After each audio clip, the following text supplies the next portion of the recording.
Welcome to the Grenfell Show, and this week we're going to be doing the 6-year wrap-up. And what we're going to be talking about is all that's happened over the past 6 years, where we've had the pandemic, people losing their jobs, people being forced to get jabbed. If you didn't get jabbed, you lose your job. Jab or job, which one did you choose? And we had so many people falling out with family members, loved one, even your neighbors, because they thought you were going to give them COVID. And now COVID have gone away. No one talks about COVID anymore. The colds come back. The flus come back. They're now offering flu jabs. But what they're not saying is get a flu jab or lose your job. I wonder why. But one thing that is still on the top of everyone's minds is Grenfell. Regardless of what's happened over the past 6 years, we've got rid of Boris Johnson at last. Matt Hancock having an affair in the office and going into the jungle and becoming a celebrity. All sorts have happened. People have been arrested, sent to prison. But everyone is still talking about Grenfell. And we were down there the day after the tragic incident of Grenfell and the failures of the local authority and construction companies, the claddings. How many buildings around London and the United Kingdom are still unsafe with unsafe cladding? This is what we're going to be investigating on today's show.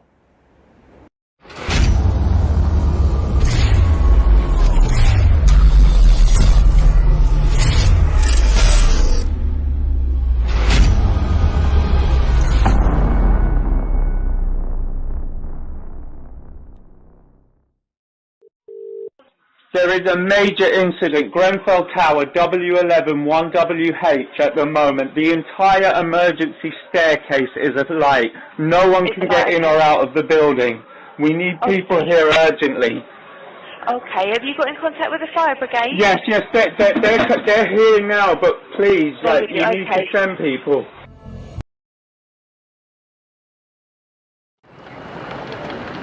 Beneath a still moon, a blaze of such ferocity, it is almost filmic. A vision as near to hell as could be imagined, as the flames soar through 24 floors, engulfing all in their path. The warnings this building was a fire trap apparently went unheard, but it was impossible to miss the screams of those begging to be saved from it.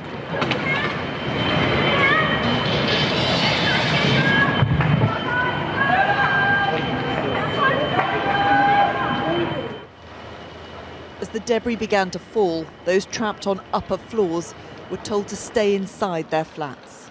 But their fear of being lost in the flames sent them to the windows. Silhouettes of desperate men, women and children battling for the last to escape, trying to remind people that they were still there. There's a family there, there's a kid. Oh, he's right there. Oh, there's another one. We saw people looking out the window, screaming help, help, flashing their lights and everything. And now all those windows, people are gone, literally gone. No, I saw one person trying to jump out, one actually jump out, and obviously what happened, it's just a nightmare. Those who were able to escape fell into nearby streets, barely able to comprehend what they'd just gone through and what others were still going through. The smoke which logged their homes logged their lungs, leaving many struggling to breathe. For the children, a chance to sleep, or at least a chance to close their eyes on the horror. Around 600 people lived in Grenfell Tower. Those who survived have been left with quite literally what they stood in the street in. The break of day did nothing to ease the horror of the night. Some people had managed to survive inside for hours, their shouts and waves for help finally heeded. Others described how mothers resorted to throwing their children to safety. A lady appeared at the window, gesturing, body language, from what she was saying, I'm about to throw my baby, please catch the baby. And the baby, I think, was wrapped in some sort of bed sheet blanket, and she threw the baby as the baby came down, and this was about approximately from the 9th or 10th floor. A member of the public, a gentleman, ran forward and miraculously grabbed the baby. And like I said, above you, from the left, from the right, mostly kids. It was harrowing torturing screams for help, young kids, and I could also, where the fire was now spreading, people were reaching out from the front window trying to grasp a bit of fresh air, trying to breathe. They looked like they were struggling. And there were at one point, one window, about 4 or 5 heads all squeezing their heads through. It was honestly like a horror movie. Some had knotted sheets together to escape, willing to fall the last floors in the hope of escaping the flames. There was debris flying everywhere. There was children banging on windows. You know, you could hear women, men screaming, shouting out for help. And I mean, when the fire got to its peak point, I could actually hear a man screaming, and then all of a sudden the screaming just stopped. So many people here have no idea what's become of their families, and they wait on the street. Perhaps there is some solace in shared suffering. I have my brother-in-law and his wife and 3 children. They're still missing. We're looking for them. What floor were they on? 21st. And how old are the children? 21, 15, 8 years old. Have you heard anything from them? No. But they were home last night? Yes. My sister-in-law, she was there. She lives in same block, and she is in the ninth floor. And she called him. She said to him, "Just get out from the house." And he said to her, "No, they said I have to stay inside." More than 200 firefighters are trying to find answers for those families. They've worked in conditions rarely experienced and must now trawl the building for those who've died. They will then try to find out what caused this fire. How it took hold so quickly is occupying many minds. Some blame the cladding recently added in a refurbishment, whilst others question the advice not to try and escape. One of the things we will be looking at is the rapid fire spread and the speed, obviously, and the growth within the block itself. But that will certainly form part of our investigation post the initial phase that we're in now. Just 24 hours ago, this place was home to 600 people. In the days ahead, we will discover just how many of the lives lived here were also lost here.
Probably 2 of those lines of flats were on fire like that, mainly the top bit, and then took maybe an hour, and then like most of the building was on fire. But I'm not gonna lie, one thing I wanted to say though, this thing that they're all saying about, oh, it might have been a fridge that exploded or something like that. I don't know about all of that, but what I do know is they did regeneration last year to that building that they're talking about doing to all of these buildings.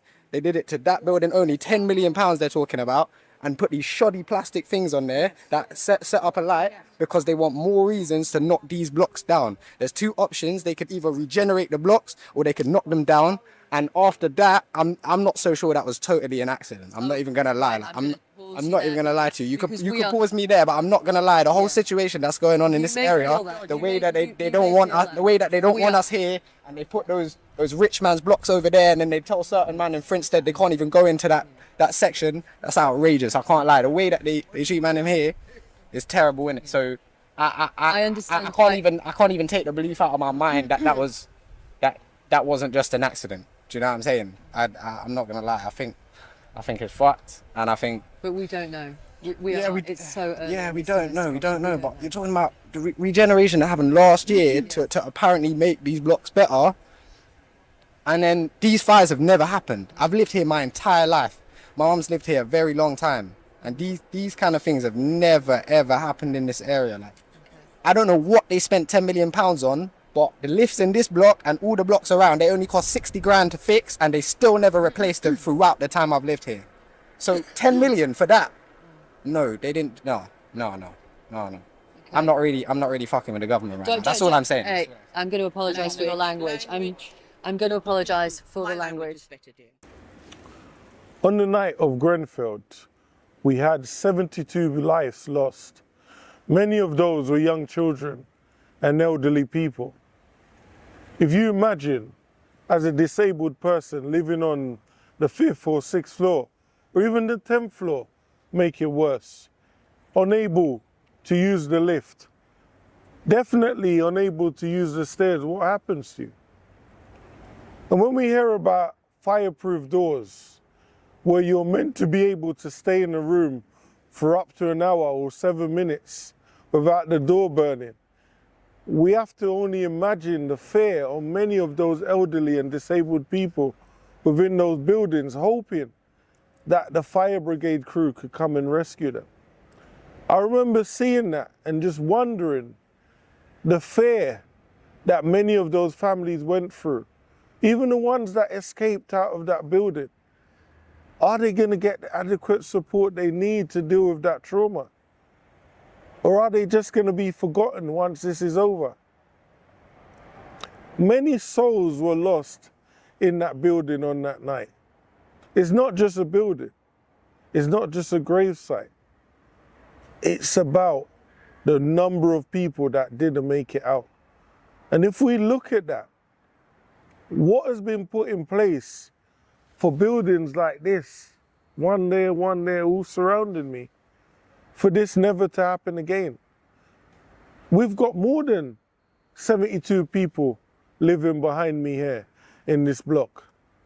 And if a fire was to break out, would they all make it out? And that's the question.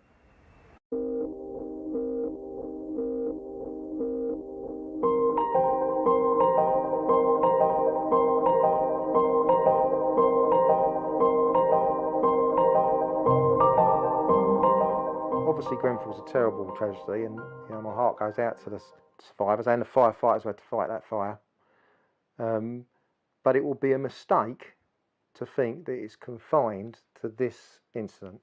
This is a widespread, deep, systemic problem in testing regimes, building regulations, fire safety, the whole remit of building control over the last 20 or 30 years.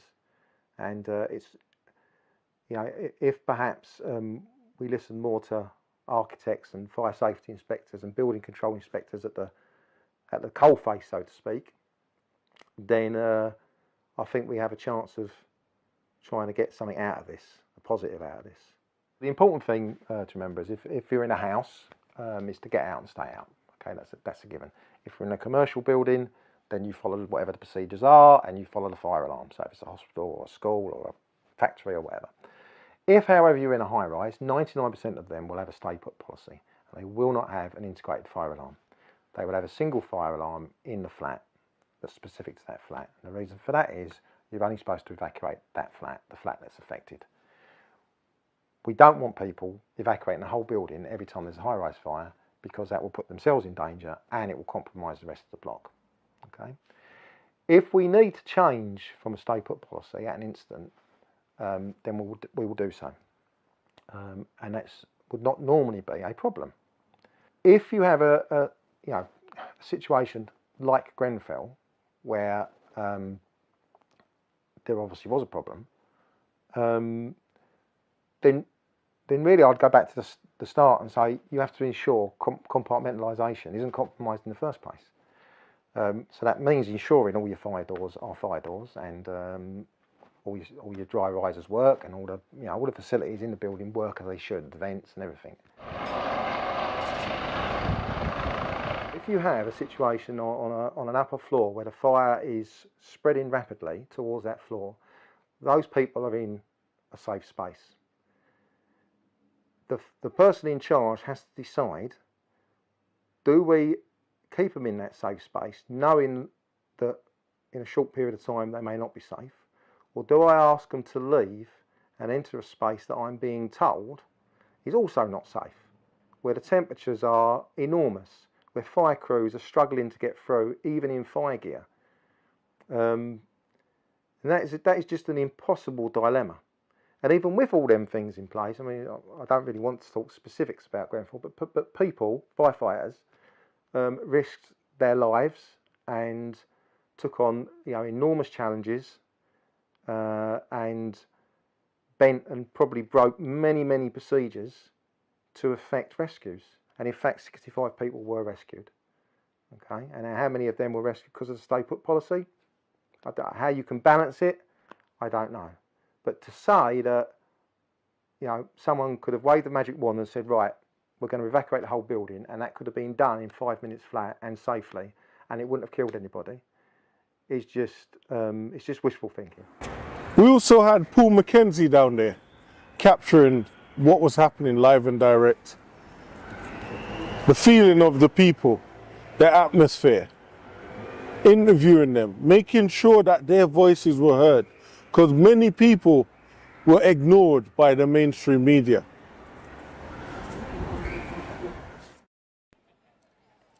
Man, I tell you what, devastation is crazy. You come down here, it's the memorial is 4 weeks on since these people were murdered in this tower, and still no answers. You still got buildings all around London with cladding on it. You still got unanswered questions. You got all of these families down here still asking the same question. How on earth did this tower go up? And me personally, I think that the cladding was responsible for it. I think a lot of people think that as well. I think a lot of people are actually angry today, but they're just keeping it calm for a minute. But you can look around, you can see the amount of families out here, you can see the pictures on the walls, you can see that people are thoroughly pissed off. And they want answers, and quite rightly too, and I think the government should give them those answers. So what I'm saying is this: until the government gives these people answers, you're going to be seeing more and more of this unrest on the streets, because people just want to know the truth. If you look behind me, you can see the towers, you can see the devastation. They're not even telling you the amount of people that died in the flats. Today's date is 80. They say up to 80 people. But some of the residents here are saying there's up to 400 people still unaccounted for. What are the government going to do about this? We need to know what the answers are. And we need to know it now, because these people deserve their answers. These people are not sheep. These people are normal residents who went about living their lives, doing normal things, and then got caught up in some government madness which ended their lives. I think the people deserve to know the truth. What do you think? Okay, so I'm kind of here with Miss B. We are down at Grenfell. And what is it's like a memorial today? They're holding it a day before. It's almost a month, isn't it? Almost a month. Friday is the 14th, the commemorates, but today is 4 weeks, the Wednesday. And I know down here there's a load of mixed feelings. I can feel it myself. People have not recovered from what happened in the tower. They're still looking for answers. They're still not getting answers. There's so many people running around with different stories about what happened on that night. And there's so many people that are here who look official, and I can say it myself, they look official and they look as if that they're actually here looking at the building and the science of how they're going to get it down and move on with what I call their plans. I'm saying it, I don't care who's listening, I'm saying their plans. What do you think about this game? Well, if I start with the tower, the people, the community are like that tower, charred on the outside and crumbling on the inside. I'm hearing young women that are just giving up on life. I'm hearing men that have lost entire members of their family and taking all of that energy that they've got left to fight a system that seems designed and built against them. I've made my feelings quite clear in the House of Commons that we're not doing this for 30 years like Hillsborough, not in this day and age. I don't understand how in this modern time that I don't even know what to call it, a tragedy of this scale, and yet still there's nobody. The people have cared, and it was people power that have kept this community, and it needs to be people power that drives this community, because when no one else was there, Bradford was there, Birmingham was there, Manchester was there, New Zealand was there. No government. But no government. Everybody else on this globe, and I keep saying this, The postcode transcended W10, W11. It became global. And for the first time, and I know this might sound cliche, but for the first time in my life, coming down here that first night, I didn't see colour. Yeah. I saw people. Yeah. I saw people. They poured out so much love, and I don't get how people can sit and make laws and decisions and not feel anything. You would literally have to be dead, because that's how they've treated these people. It's like people say to me about the council's response. I said, silence is a response. That in itself tells you that they're not interested. I've spoken to 5 people today, just since I've been there, only half an hour, and their whole thing is, why are the council not doing anything? Why are we still in this situation here a month later? And like quite right what you said, they just solved their Hillsborough thing. All right.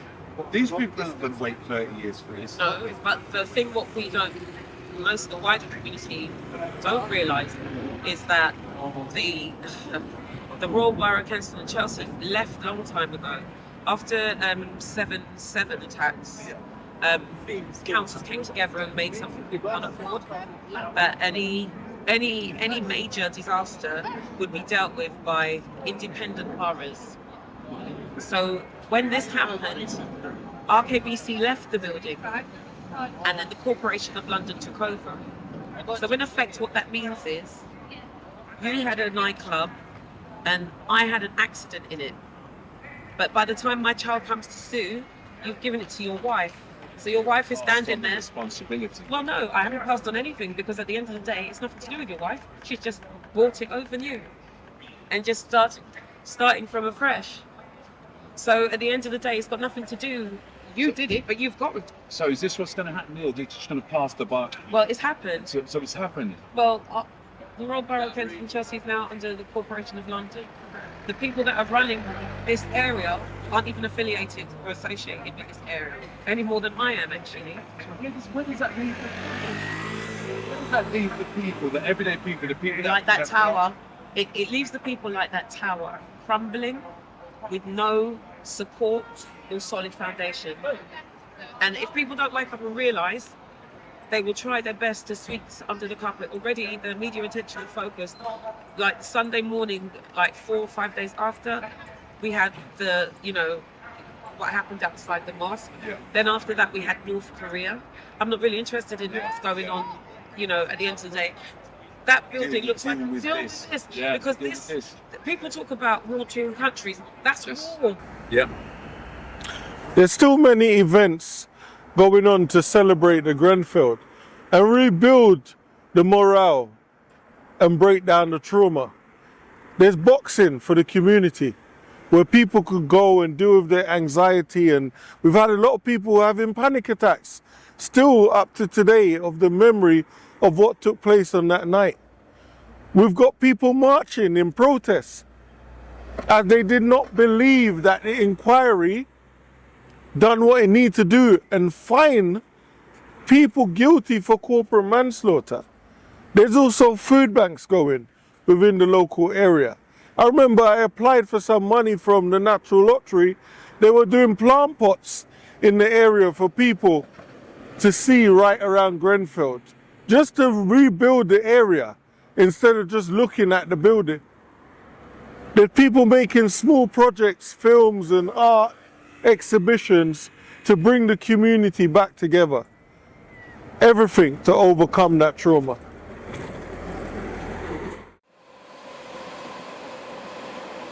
What would you say to the person that you were before Grenfell, now, 5 years on? I miss you. I miss you. I would say I miss you. In the early hours of June the 14th, 2017, a fridge caught fire in a flat at Grenfell Tower, West London. They need to ring 999. There is a dedicated line for this incident. It should have been containable. Where's the fire brigade? Jesus! Instead, 5 years on, it continues to devastate lives. I've heard from people, it's 5 years, get over it. It doesn't work that way. I will never get out of what happened.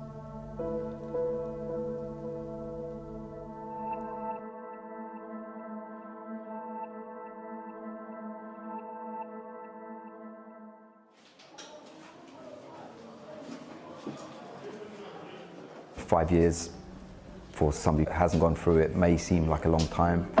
For me, it seems like it was only yesterday. We've been filming with Marcio Gomez since soon after he and his family escaped from the 21st floor of Grenfell Tower. There's not one day that I don't think about Grenfell. I still have flashbacks. I was the type of person that would never even give depression a look. I always used to say, oh yeah, depression, you know, that's not for me, I don't do depression. But that's totally wrong. The depression's taken a big hold of my life. Ahead of the anniversary, survivors, Grenfell residents, people involved in the rescue that night, and those who lost loved ones are holding a memorial football day at Queen's Park Rangers in West London, close to the tower. People bonded forever by tragedy, heavily reliant on each other for comfort. Coming together with everybody that survived the tower, the families, actually has a positive impact. You don't have to talk about Grenfell because everybody sort of knows what happened. All right, 1, 2, look at the camera. Just a smile, or it warms you. Okay. Hey! Come on, boys! 72 people lost their lives as a result of the fire. The youngest was Marcio's unborn son, Logan. His mother, Andrea, breathed in so much smoke and toxic gas that night. Though she survived, he was stillborn in hospital 9 weeks before his due date. I had his name on my shirt. That to me was just a way to say that I'm doing this for you. Let's get in a huddle, quick huddle, quick huddle. There's a reason why we're doing this, and let's keep that in mind. That's all I've got to say. Let's keep that in mind. We're wearing the number in front, 72 souls. We are still in pain, emotionally. We are still suffering. It hasn't got easier. It's, in fact, got harder. Hanan Wahabi and her family also survived the fire, fleeing in their pyjamas as smoke filled the staircase. I have flashbacks. I have nightmares. I still struggle with sleep. I struggle with falling asleep. When I do fall asleep, I'm woken up by nightmares. I just feel drained, physically and emotionally drained. Hanan was a teacher in a school near Grenfell Tower, but she gave it up last year. It was too much for both her and her pupils, even 4 years on. It's not fair on the children to be exposed to the impact of PTSD. You know, they'd see me collapse at work, they'd see that happen, and they'd see staff running to my aid. That's traumatic for them to see. Hanan lived on the 9th floor of Grenfell Tower. Her brother and his family lived much higher up, on the 21st. Soon after the fire, we pieced together the story of that floor. In flat 182 lived Hanan's brother, Abdulaziz El Wahabi, his wife, Fauzia, their children, Yasin, Nuhuda and Mehdi. Next door, in flat 183, were Marcio Gomez, Andrea, who was heavily pregnant, and their 2 daughters. 9 people survived from the 21st floor that night. 6 perished, including all 5 of Hanan's loved ones. Sometimes you feel the pain and you kind of just hold it. You know, sometimes if you cut your finger with a knife, you just hold it. It's just like that, it's there, you can feel the throbbing, but you're just literally holding it. And then sometimes you just can't hold it and it's just gushing. I struggle a lot. I feel guilty that we made it out and the rest of my family didn't.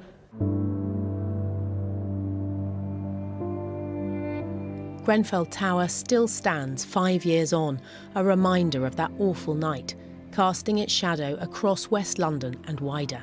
For 5 years, we have brought you the personal stories of what happened to its residents, as we've learned about how companies and regulators failed to protect them. We first met Marcio and Andrea in the hotel room they were moved to after the fire. Andrea and their daughters had been in induced comas in hospital. It was there Logan was stillborn. The pain of losing him is just as heavy 5 years on. He wasn't even able to take a breath. It's still difficult to deal with. I go to his grave. We speak a lot. Sounds weird, but we do. I have his picture there, which is something that I look at it every day. Yeah, he's always going to be part of our life. So.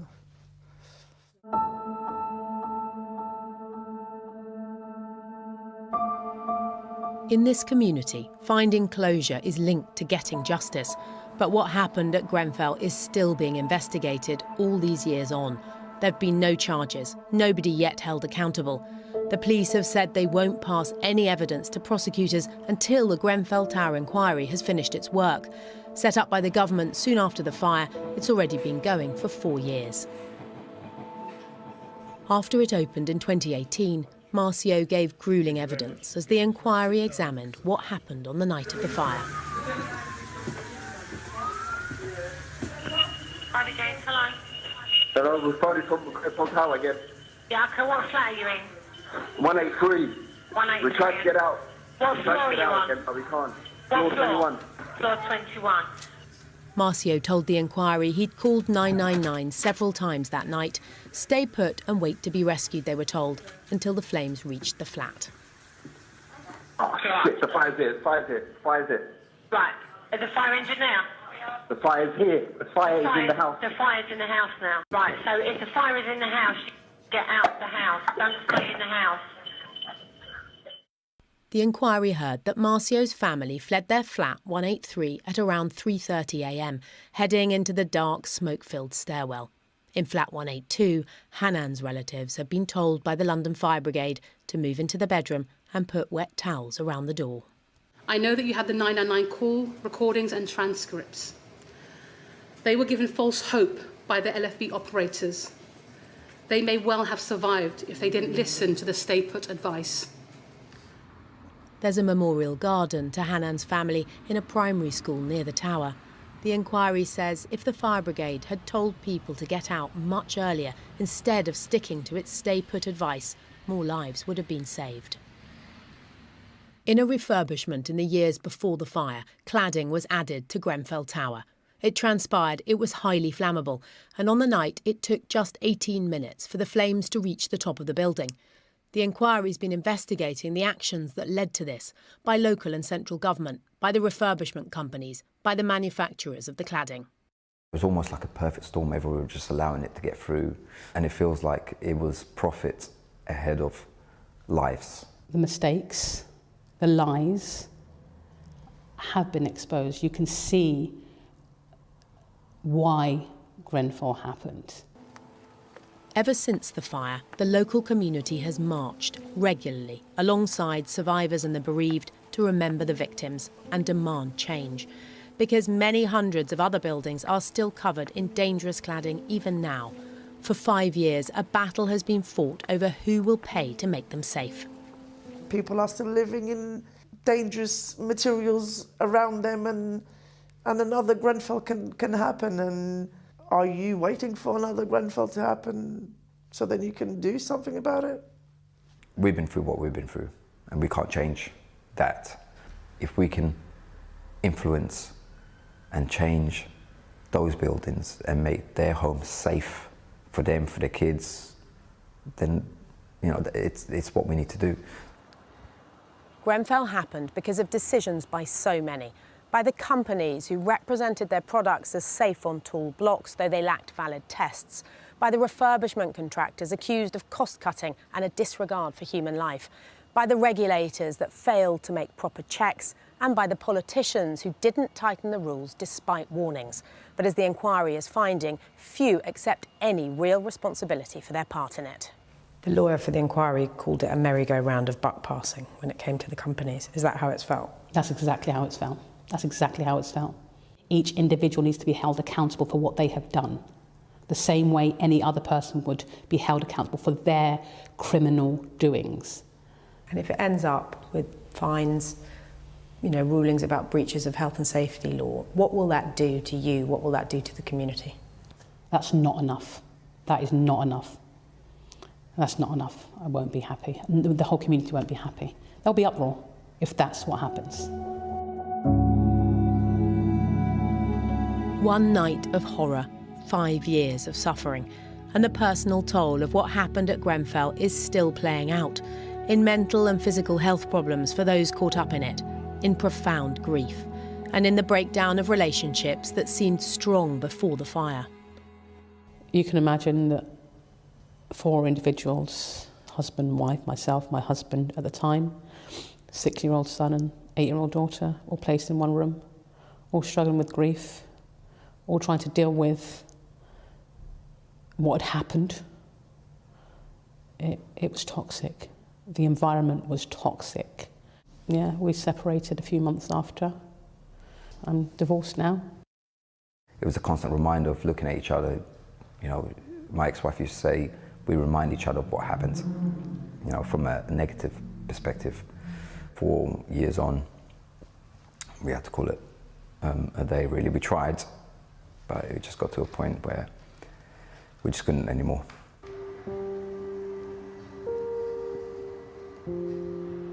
What happens to this tower, what any lasting memorial here might look like, is still being decided. For the bereaved, though, it is a shrine to their loved ones and a way of making sure they're not forgotten. I get drawn to it. Just anytime I'm in the area, it's kind of peaceful in a very weird way. It just helps me heal, and I think it just helps me move forward. When you look at it, you will remember exactly what happened. One night your life can change for forever. I can see the top of the tower from where I live. I take comfort in seeing the heart. The side of the heart that I can see is where my brother lived. I can see my brother's bedroom window, the space of where he died with his wife and his children. It's difficult, it's very difficult, but I take comfort. It's like he's still there. Comfort also comes from being with each other. People once connected because they lived together in a high-rise block in London, now linked by a night which fractured their lives forever. Only they can fully understand what they went through as they face this 5-year anniversary together.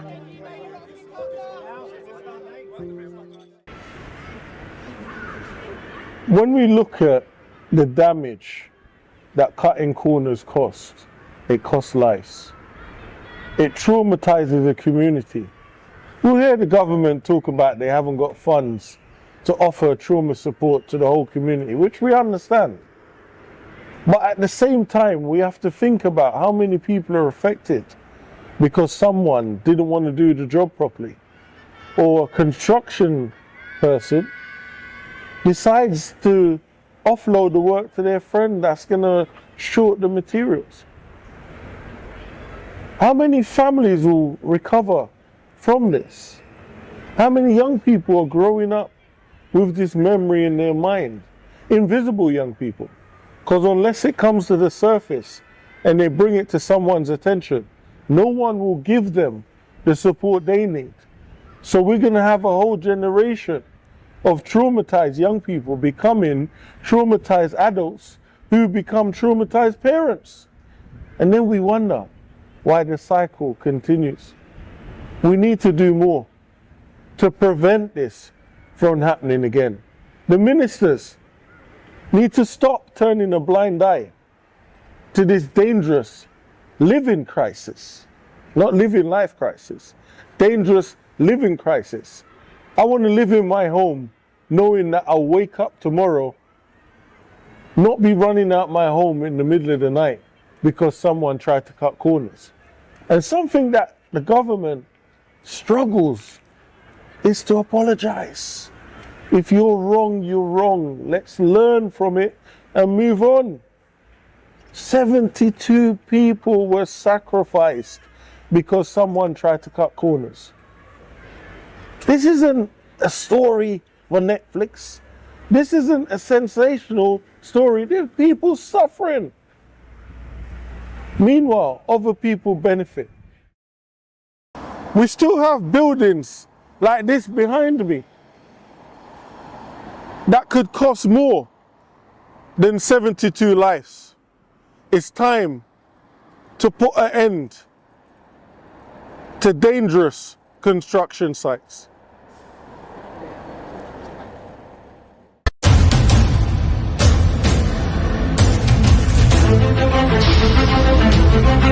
Thank you.